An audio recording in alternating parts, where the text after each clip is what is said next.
esta lección número 2 del discipulado Conociendo a Dios. Quiero invitarles ahora para que miremos en las Sagradas Escrituras con respecto a la creación de Dios, lo que es la Biblia, lo que es la vida eterna y por supuesto resumir tales elementos que vimos en la primera parte. En la primera lección veíamos que la Biblia la denominamos como la expresión del pensamiento de Dios. Dios tiene mente para pensar y tomó una decisión al crear y se emocionó, o sea, tiene sentimientos, emociones de lo que hizo, porque vio que era bueno en gran manera. Entonces, la Biblia es la expresión, una palabra, del pensamiento de Dios. Y lo segundo que veíamos era que es la vida eterna. Y decíamos que la vida eterna consiste en conocer al Padre y conocer al Hijo. Eso lo veíamos en Juan 17:3. También pudimos ver que la palabra de Dios es una palabra viva y eficaz, que parte el alma, el espíritu y discierne los pensamientos del corazón. Entonces, nosotros somos tripartitos. Tenemos cuerpo, en él tenemos alma y tenemos espíritu.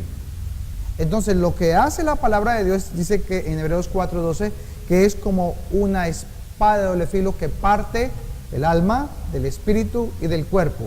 O sea, eso está así a causa de una circunstancia que se presentó en el Edén. Entonces aquí estamos viendo la introducción y empezamos la lección 2 que habla sobre cómo está escrita la Biblia. Entonces la Biblia lo comprenden 66 libros que fueron escritos en determinadas épocas en un lapso de 1600 años. 1600 años. La escribieron 40 hombres. Entonces es verdad cuando algunos dicen, pero es que ese libro fue escrito por hombres. Claro que fue escrito por hombres. Pero miremos la diferencia entre leer la Biblia y leer un libro cualquiera, o una novela, o un buen libro de lectura. Para eso le voy a invitar para que vaya a Segunda de Pedro, segunda carta del apóstol Pedro, en el capítulo 1, el versículo 20. Dice así: entendiendo primero esto, que ninguna profecía de la Escritura es de interpretación privada. Vamos por partes. Este versículo nos está diciendo que lo primero que tenemos que entender para poder ir a la palabra de Dios es entender que la palabra de Dios, esto que comprende los 66 libros, escritos en un lapso de 1600 hombres por 40, de 1600 años por 40 hombres, fue y es una profecía. O sea, los pensamientos de Dios escritos acá hablaban de unos acontecimientos que iban a suceder y los cuales en el transcurso de los 6500, 6700 años que el hombre lleva sobre la tierra se han cumplido. Solo falta una profecía, la que está en Apocalipsis, que habla de todos los acontecimientos futuros que aún no han ocurrido, pero que pronto van a ocurrir. Entonces, por eso dice que la Biblia es una profecía. Así que la profecía está escrita ya en la palabra de Dios. No hay profecías adicionales, no hay profecías de que el Señor dijo esto o aquello, no. Si esa profecía que se está dando por alguna persona no está de acuerdo a lo que está escrito en la palabra, no es una profecía de Dios, porque la profecía toda ya fue escrita por Dios. En este libro están todas las profecías que Dios tenía de acuerdo para el hombre y para el propósito que Él ya se ha preparado para ello. Entonces dice que la escritura no es de interpretación privada. ¿Sabes por qué hay más de 25,000 religiones en el mundo?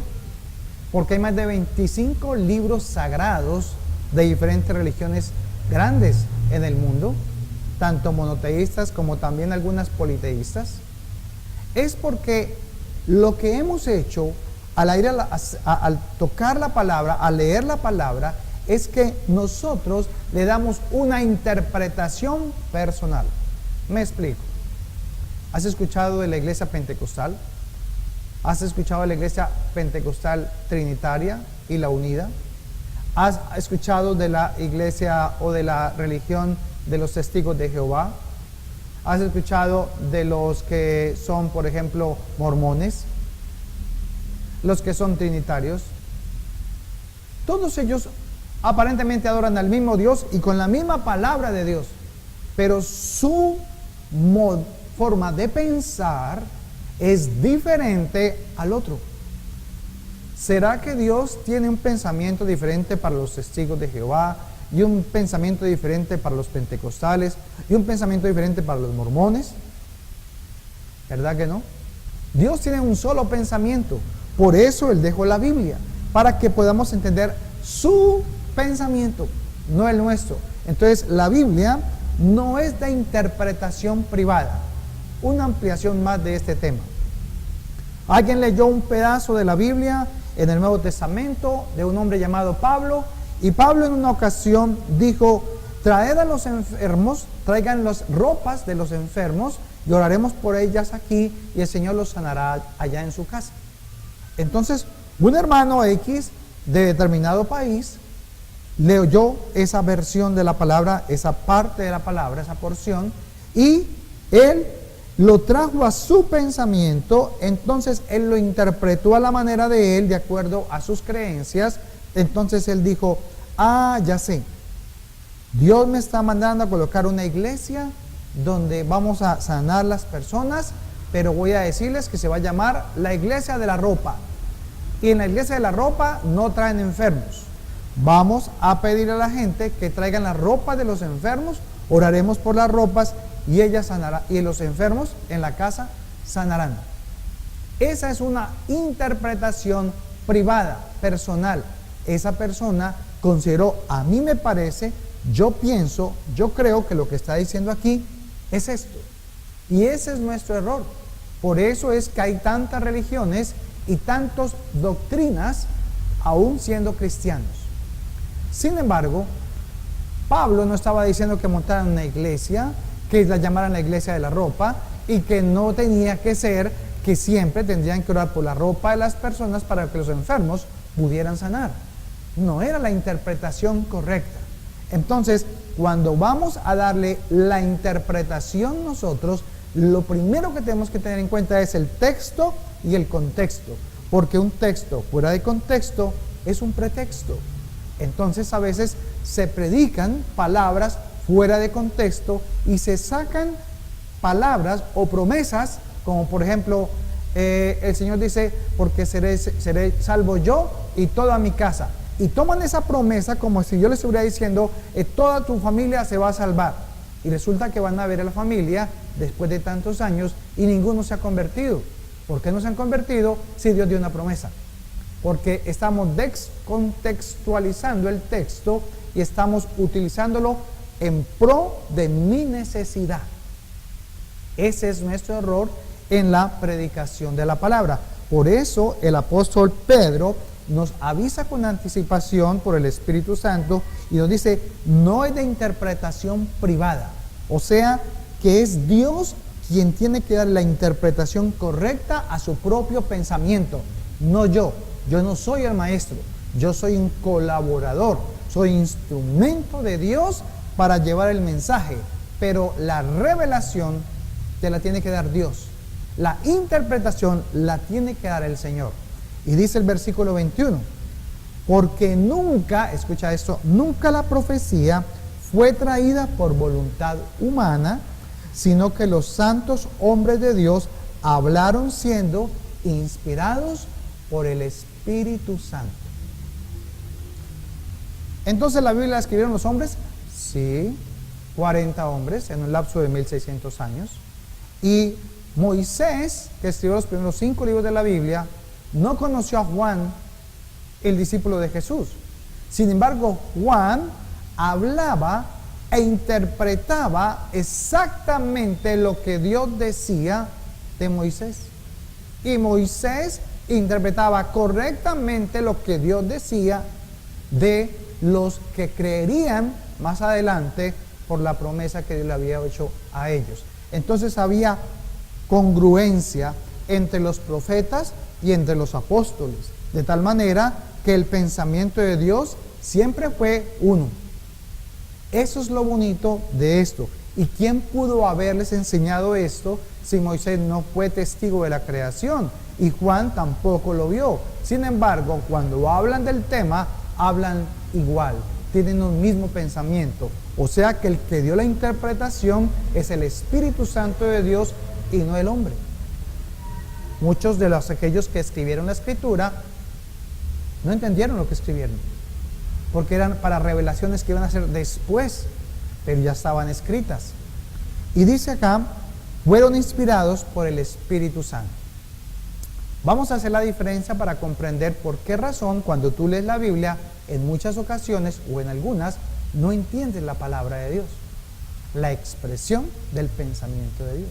¿Por qué razón? ¿Qué ha pasado? Que lees la Biblia y lees, pero como por cumplir, tratas de entenderla, pero no la entiendes. Es muy sencillo. Cuando a ti te regalan un libro, una buena novela para leer, ese libro la escribió ¿quién? Un hombre. Y ese hombre tal vez fue un escritor. Él tuvo que haber sacado de alguna parte esa información que escribió. O sea, el libro está inspirado en algo que el escritor vivió, sintió, escuchó, historias, pensamientos, circunstancias de la historia o épocas, y de allí se inspiró para escribir el libro.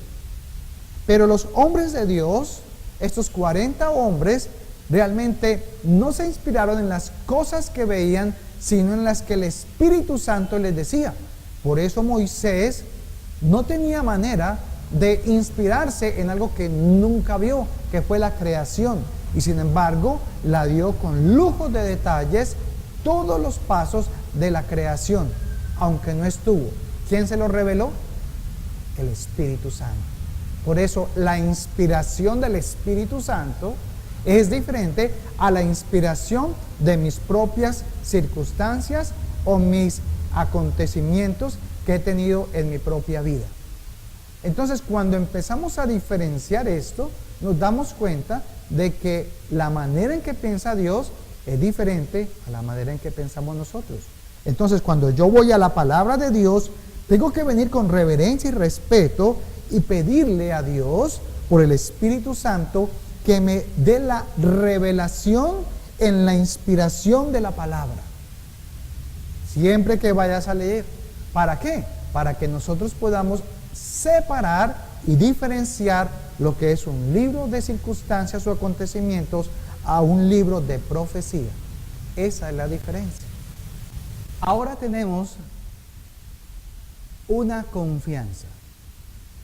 Sabemos que esta palabra, que fue inspirada por el Espíritu Santo, revelada a hombres para que ellos escribieran por medio de los escribas y transmitieran esta palabra ya no solamente hablada, sino escrita a todas las generaciones, era con un propósito.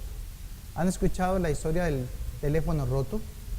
Cuando yo le comparto en secreto a alguien en el oído un mensaje y va por varias personas, y cuando llega la última persona, se le pregunta qué mensaje fue el que dijo la primera persona. Y cuando él da ese mensaje, es un mensaje distorsionado del original. Así nos ha pasado estos años. Por eso Dios deja una escritura para que no hayan más interpretaciones privadas, sino que todos podamos ir a la palabra. Yo te invito para que por favor todo lo que escuches en predicaciones, en enseñanzas, escribas, anotes la cita y la interpretación que se le está dando y luego la compares en la casa frente a la palabra de Dios con revelación. ¿Por qué? Porque no todo le podemos decir amén, no a todo le vamos a decir aleluya, gloria a Dios. No, tenemos que escudriñar la palabra porque en ella encontraremos la vida eterna. Pero al interpretar el pensamiento de Dios escrito, nosotros los que compartimos la palabra, los que somos instrumentos y colaboradores de Dios en la enseñanza de Dios, entonces debemos tener cuidado porque Apocalipsis capítulo 22 nos enseña el cuidado que debemos de tener en la enseñanza. En el libro de Apocalipsis capítulo 22 versículo 18 dice lo siguiente: yo testifico a todo aquel que oye las palabras de la profecía de este libro. Si alguno añadiere, escuche esto, si alguno añadiere a estas cosas, Dios traerá sobre él las plagas que están escritas en este libro. O sea, si yo le añado, debo tener cuidado porque puedo entrar en una rebelión contra Dios. Y dice el 19, y si alguno quitare de las palabras del libro de esa profecía, Dios quitará de su parte del libro de la vida y de la santa ciudad y de las cosas que están escritas en este libro. Entonces, debemos ser muy cuidadosos al enseñar la palabra porque no le podemos ni aumentar ni quitar. Debemos dar un solo pensamiento, el pensamiento de Dios. Ahora te voy a invitar entonces para que vayamos a cómo leer la Biblia y por dónde empezar a leer la Biblia. En esta lección 2 debemos entender algo, ya para entrar a la escritura y terminar esta introducción. Es tan importante entender quién es el personaje de la Biblia. ¿Quién crees que es el personaje de la Biblia? ¿De quién habla la Biblia? De Dios. Hemos dicho que la Biblia son los pensamientos de Dios, la expresión del pensamiento de Dios. Bien, pero te voy a contar algo muy importante. ¿Has escuchado la historia de Noé? ¿Sí? Del profeta Noé. Dios dijo a Noé que iba a traer un diluvio y que iba a hacer juicio sobre la tierra. Los científicos reconocen que hubo un diluvio en la tierra y que fue algo muy rápido porque las capas se formaron muy rápidamente en los sedimentos que hay en la tierra y no pueden entender algunas cosas todavía que sucedieron, porque si hubiera sido una inundación como tal, entonces habrían vestigios, pero al parecer hay unas capas en la tierra que todavía ellos no comprenden muy bien por qué están allí. Dios le mandó a hacer a Noé un arca. O sea, Dios se reúne y habla a Noé, y Noé, Dios le dice, hazme un arca. Noé empieza a hacer el arca, pero Noé no tenía nociones de barcos ni cómo hacer barcas. Entonces, ¿quién le dio las medidas para que hiciera el arca? Dios, ¿verdad? ¿Quién le dijo de qué tenía que hacerla o de qué material tenía que hacerla? Dios, ¿verdad? ¿Quién le trajo los animales a Noé para poderlo subir al arca? Fue Dios quien los trajo. ¿Quién cerró la puerta? Dios. ¿Cómo te parece? Dios mismo cerró la puerta. ¿De quién es el arca? ¿De Noé o de Dios? De Dios, ¿verdad? ¿Cómo se llama el arca? Y acabas de pensar, el arca de Noé. ¿Sabes? La Biblia no dice en ninguna parte que el arca de Noé era de Noé, o decía el arca de Noé. No, dice, Dios mandó a hacer un arca a Noé. Entonces, ¿el arca era de quién? De Dios. ¿Quién salvó a Noé de las aguas? Dios. Entonces, ¿quién es el personaje? Dios, no Noé. Cuando lean la Biblia, y es lo que vamos a empezar a hacer ahora desde el principio, porque cuando lees un libro, cuando regalan un libro o te regalan una buena novela escrita, ¿por dónde comienzas a leer el libro? Por el principio, ¿verdad? ¿Lo puedes leer desde la mitad en adelante? Sí, sí lo puedes leer, pero no vas a ¿qué? A entender. Y van a pasar circunstancias en el libro que tú vas a leer y no sabes por qué está pasando eso. Tú estás leyendo, pero no estás entendiendo la palabra que estás leyendo. ¿Por qué? Porque necesitas el contexto. Necesitas la otra parte inicial, que es la que me dice por qué está sucediendo esto, al final del libro. Entonces, siempre vamos al principio del libro. Entonces, ¿qué vamos a hacer con la Biblia? ¿Qué vamos a hacer con la expresión del pensamiento de Dios? O sea, la palabra de Dios. ¿Por dónde comenzaríamos a leerla? Por el principio, ¿verdad? Bueno, muchas veces nos han invitado a nosotros y nosotros hemos invitado antes a las personas para que lean la Biblia. Y le decimos, lee la Biblia ahora que estás comenzando a conocer de Dios. Y le decimos que empiece por el libro de San Juan o de San Mateo. Pero mira, te voy a colocar un ejemplo de lo que pasa cuando las personas leen San Juan.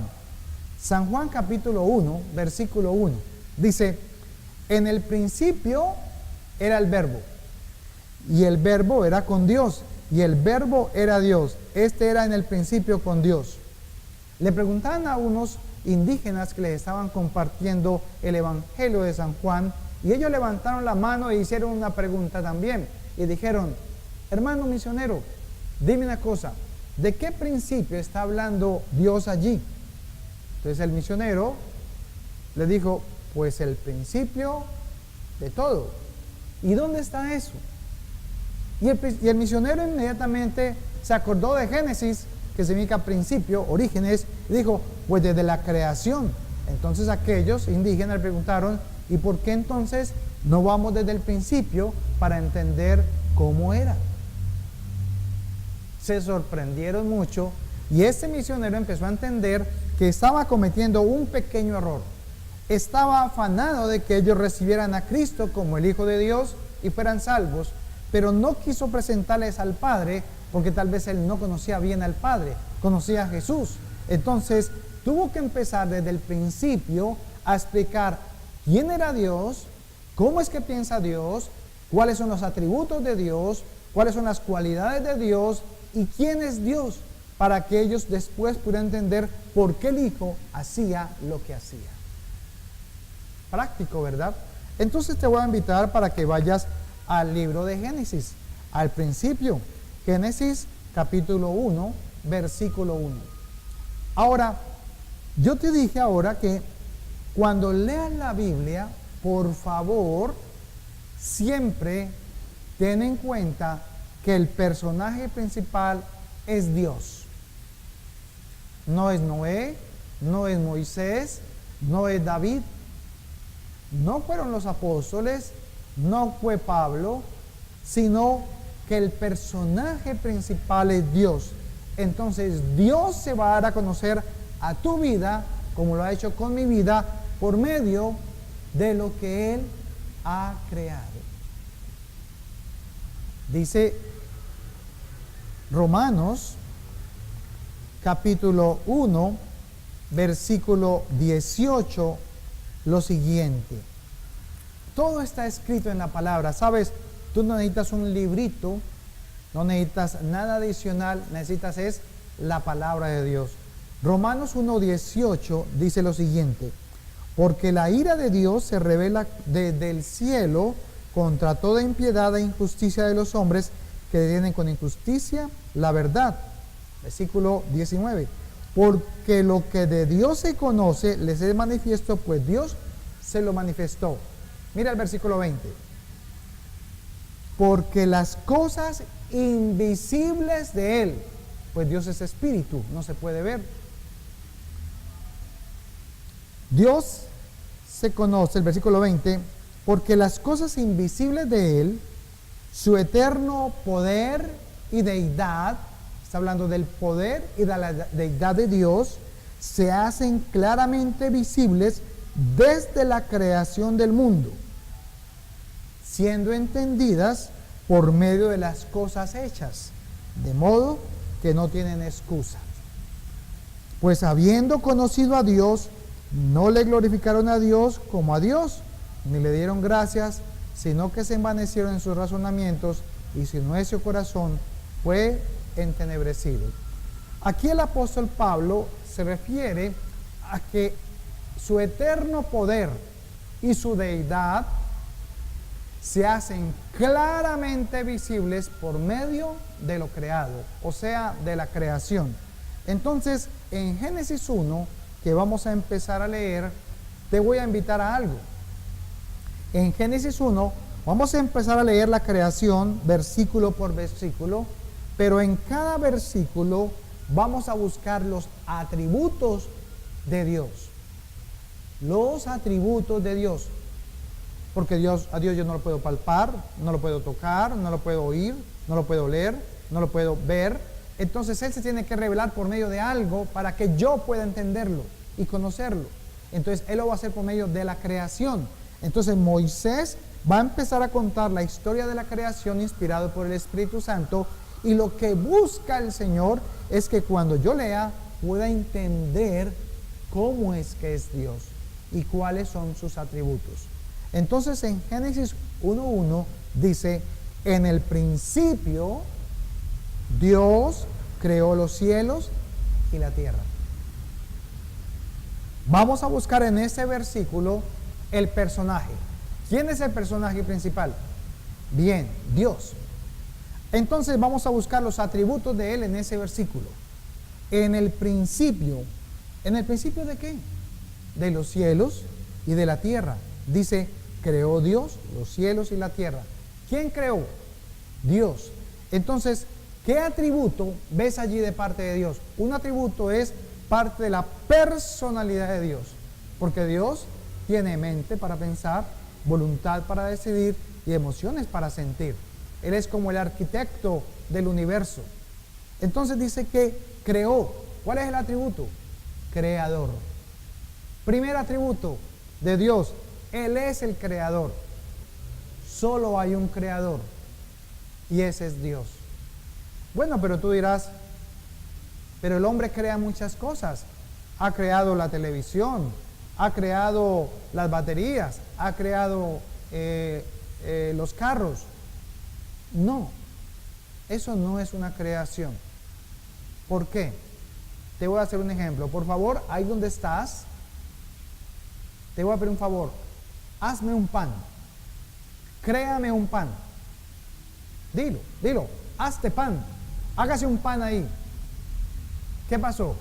¿Apareció el pan? No, ¿verdad? ¿Por qué? Porque estás diciendo: bueno, porque necesito los ingredientes para poder hacer el pan. Entonces, ¿por qué Dios es creador y el hombre no? Porque un creador es aquel que crea de la nada, de su propio pensamiento y su palabra. Entonces Dios dijo: hágase tal cosa, y se hacía. Hágase en los animales, y se hacían. Hágase en las plantas, y se hacían. Dios daba una orden y se hacía. ¿De dónde salía? De la nada. Mientras que el hombre, para hacer un pan, necesita los ingredientes: necesito la harina, necesito el huevo, necesito el agua, el azúcar, la sal, etc. Entonces el hombre lo que hace es que transforma, inventa, descubre muchas cosas. El hombre ha descubierto que el bicarbonato de sodio es mucho más fuerte que cualquier quimioterapia, que el bicarbonato de sodio que le puede quitar los hongos en cualquier parte de su cuerpo y no necesita ni siquiera una crema especial, sino que sencillamente aplica ese mineral y los cuerpos se alivian en su piel. Es un ejemplo. Entonces, el hombre lo que ha hecho es descubrir, inventar, transformar, descubrir, como te decía, pero no crear. Porque para crear sale de la nada. Aún lo que yo creo con mi mente ha sido basado en un pensamiento o una imagen de algo que he visto. Sino que nosotros tenemos que entender que nuestra mente piensa de una manera, y no hay veces que nosotros mismos no nos tomamos nuestro pensamiento o la manera en que pensamos. Por ejemplo, piensa en estas palabras. Hagamos este ejemplo. Piensa en esas palabras: perro bravo. ¿Qué estás viendo en tu mente? ¿Verdad que estás viendo un perro, tal vez negro, tal vez de colmillos, tal vez con baba o con babaza? Bravo. Eso es lo que mi mente ve cuando digo perro bravo. Pero yo no te dije que pensaras en un perro bravo. Te dije: piensa en estas palabras: perro bravo. Tu cerebro no vio las palabras, vio la imagen. Entonces lo primero que tenemos que entender nosotros es la manera en que pensamos. Y Dios sabía eso de antemano. Entonces muestra la creación y con la imaginación que nos da al leer el relato bíblico, podemos imaginar en una visión, en una imagen, cómo fue la creación. Entonces nuestro cerebro recuerda imágenes. Si yo te digo, tu mami tiene 20 años, entonces inmediatamente tu cerebro trajo la imagen de tu mamá y ve que tu mamá no tiene 20, tiene 40 o 50 años. Entonces puedes tomar una decisión frente a lo que yo estoy diciendo. Pero lo que hizo el cerebro fue traer imágenes, imágenes, imágenes, imágenes, imágenes. Entonces él tiene una biblioteca de imágenes y cada vez que tú pronuncias una palabra o piensas en una palabra, el cerebro va a traer la imagen correspondiente a esa palabra. Por eso cuando tú quieras memorizar dictados o palabras, memorízalo por medio de imágenes. Entonces Dios conocía y conoce el cerebro humano y cómo trabaja. Por eso Él proyecta sus atributos en la creación. Entonces dice que Él es el creador. Mira que es el primero. ¿Sabes cuántos atributos hay en Génesis 1:1 de Dios? 21. Entonces, ¿por qué no los habías visto antes? Vamos a colocarte otro ejemplo. En el principio creó Dios los cielos y la tierra. ¿Cuántos planetas habían en el versículo 1? 1. Sí, 1. Obsérvalo y léelo otra vez. Y la tierra. Porque los planetas los crea en el día 4. Y estamos en el día 1. O sea que ¿quién sostenía la tierra? No era la gravedad de otros planetas. ¿Quién sostenía la tierra allí? Dios mismo. Entonces, vemos acá otro atributo. ¿Quién podía sostener la tierra tan grande que es y con tanto peso que tiene? Solo Dios. Entonces, ¿cuánto poder tiene Él? Todo el poder. Por eso Él es 2, todopoderoso. Por eso el todopoderoso, el creador y el todopoderoso. En el principio ¿de qué? De los cielos y la tierra. Entonces, ¿dónde estaba Dios antes del principio? ¿Ya existía o nació? Ya existía, ¿verdad? O sea que Dios no tiene principio. Este es el principio de la tierra y los cielos, pero en la eternidad de Dios. O sea que Dios siempre ha existido, no tiene principio y siempre existirá, no tiene final. Por eso dice que Él es el alfa y la omega, el principio y el fin. Dios no nace, no muere, Él permanece para siempre. Entonces, eso hace que Dios sea ¿qué? ¿Cómo le llamamos a alguien que no tiene principio ni fin? Eterno. Eterno. Creador, todopoderoso, eterno. Ahora mira esto. En el principio creó Dios los cielos y la tierra. Los cielos, dice el cielo o los cielos. Los, ¿verdad? Quiere decir que hizo varios cielos. ¿Cuáles? No sé, ¿hay varios universos? Parece que sí, porque aún hubo un hombre, dice la palabra en 1 Corintios, que conozco un hombre, no sé si en el espíritu o en el cuerpo, que fue al tercer cielo. O sea, hay varios cielos. ¿Y cómo le quedó de grandes esos cielos a Dios? ¿Verdad que muy grandes? Entonces, ¿qué es más grande? ¿Dios o los cielos? Dios, ¿verdad? Entonces, ¿en dónde están todos los cielos que Él creó? En Él, dentro de Él, porque fuera de Dios no puede existir nada. Él tiene el control de todas las cosas. Y si Él hizo la tierra, dice en el versículo 1, en el principio creó Dios los cielos y la tierra. Cuando hizo la tierra, ¿en quién estaba pensando? En ti y en mí, en el hombre, ¿verdad? Entonces, ¿qué está sintiendo por el hombre? ¿Cuál es el sentimiento de Dios al hacer los cielos y la tierra? El amor. ¿Qué estaba sintiendo por el hombre? Amor. Otro atributo de Dios. Dios es amor. ¿Quieres más? Si los cielos son tan grandes, entonces ¿cómo es grande Dios? ¿Cómo es de grande Él? Más grande que los cielos. Entonces, ¿quién es el más grande de los grandes? Dios, o sea que ¿quién puede haber por encima de Dios? Nada. O sea que Él es el ¿qué? El Altísimo. El Altísimo. Y cuando hizo la tierra, ¿cómo le quedó? Perfecta, ¿verdad? ¿Cómo le quedan los animales? Perfectos. ¿Quién le enseñó a Dios a hacer los animales? ¿Quién le enseñó a hacer plantas con tantos colores y con tantas flores de colores? Nadie. ¿Por qué? ¿Cuánto sabe Dios? Todo. O sea que Él es ¿qué? Omnisciente. Todo lo sabe. Todo lo sabe. Dios sabe qué va a pasar contigo hoy. Sí, ¿verdad? Mañana. Sí. Dentro de un año. Sí. Entonces, ¿por qué te vives preocupando por el futuro? Si Dios ya sabe lo que tiene para ti. ¿De qué es lo que más sufre el hombre? De ansiedad, pensando en qué? En el futuro. Dios tiene el control de eso porque Él todo lo sabe. Es omnisciente, todopoderoso, creador, amoroso. 21 atributos. La tarea que tienes para esta lección es identifica los demás atributos que ves en Génesis 1:1.